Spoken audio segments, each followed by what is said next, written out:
and some that are just fudsters or Bitcoin maxis that like to say things like, well, you know, they don't even use XRP, or they don't need XRP, or they have RLUSD now, our XRP's done.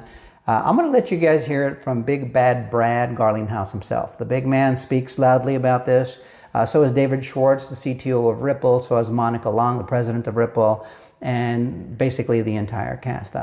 XRP is at its center because RLUSD, their native blockchain is the XRP ledger. You need XRP to run a transaction through there every time you need to spend or receive RLUSD. Same thing with anything that's tokenized on the XRP ledger, whether it's gold, whether it's real estate, intellectual property. Any transaction that occurs on the XRP ledger requires XRP. So it's going to be needed, and it is at the core of their business model. And this isn't the first time that Brad's addressed this, but he's recently put out a video discussing it. He says, we're building Ripple Prime, all right, and that's, the Ripple Prime is that hidden road that they bought, that prime broker, but now they're calling it Ripple Prime. That's the same thing they did after they purchased Metaco Standard Custody and Fortress Trust. They call that Ripple Custody now. And they're selling that service to banks, and they're doing the same thing here for large financial institutions.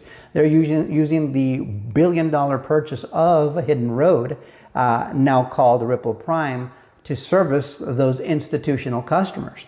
And he says it's a one-stop prime broker for institutions, and XRP sits at the center.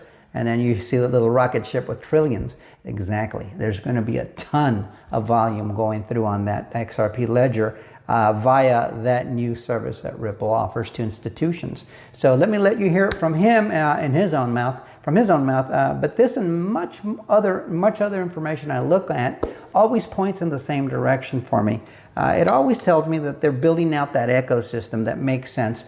And some people are even referring to it as the Federal Reserve 2.0. It could be, you never know, but the bottom line is we need to come up with a system, a financial system that works for everybody.